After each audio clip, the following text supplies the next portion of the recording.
Hey guys, here's a theorem for finding all the possible rational roots. It's called the rational root theorem. So if you would copy this down real quick, and while you're writing, I'm going to explain this mess in here. So this is just a fancy way of representing a polynomial. For example, a sub n is your leading coefficient. X to the n would be your first degree term. And then this would be your next coefficient. This would be, if this was x to the fifth, this would be x to the fourth. Then in here we'd have a coefficient and x to the third. And then we have a coefficient x squared. We have a coefficient x to the first. And then our constant. And that's how we order a polynomial. And we make sure we set it equal to 0. Because we are finding the roots, which are located on the x-axis. Okay, if they are rational roots, or real roots, I should say. Okay, so real simple, let's go ahead and, if you need to pause the video, go ahead and pause it while you're writing this down. Let's take a look at this example down here. So notice, it's in descending order. Set equal to 0. It's a fourth degree polynomial. So we have 4 roots. They may be real, they may be imaginary. But what we're looking at is looking for all the possible rational roots. It's fairly simple. You take your leading coefficient and you write down its factors. And you use the plus and the minus. Because, for example, 1 times 6 is 6, and -1 times -6 is also 6. So we have to have the plus and the minus. Or I should say the plus and the negative. And we use Q to represent those factors. Okay, then we go to the last term, which is the constant, and we write down those factors using positive and negative sign, and we label those P. So to get the possible rational roots, we divide P over Q. So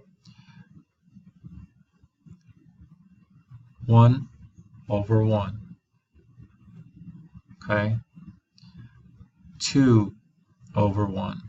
Notice we're listing them out down below. 5 over 1, and 10 over 1. And then we move on to the next one. And we do the same process. So we've already taken care of all the ones, so we're done with that. We could cross that one off. So next one, 1 over 2, 2 over 2, 5 over 2, and 10 over 2. And there's your next possible rational roots. Okay, and now we're done with that one. So moving on to the next one. 1 over 3, 2 over 3, 5 over 3, 10 over 3. And we got our next set of possible rational roots.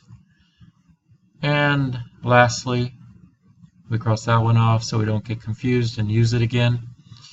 1 over 6, 2 over 6, 5 over 6, and 10 over 6. And now we have a list, a complete list of all the possible rational roots. This does not mean that these are all roots of this function. Because remember, there's only 4 roots.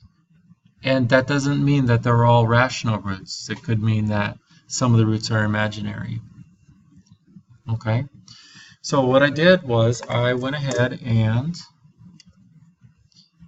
put this into my calculator.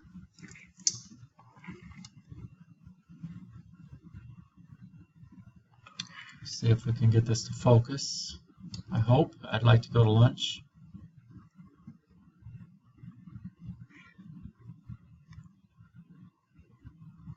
Okay, I plugged the equation in.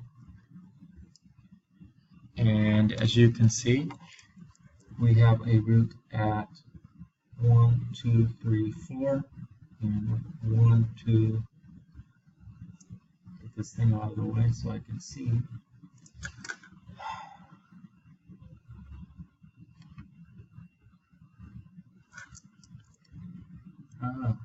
Look at that, 1.17, negative 1.33.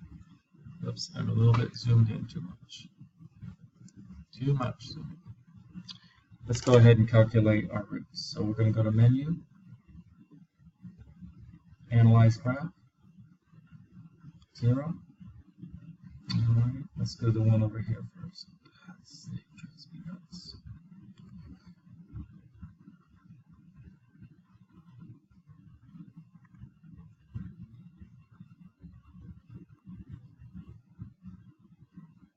Okay, so I went ahead and found the two zeros on my calculator, and one of them came out to be 1, 0, which is one of the rational roots.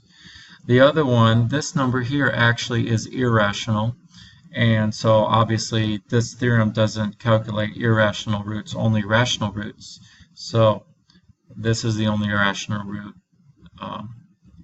that this function has.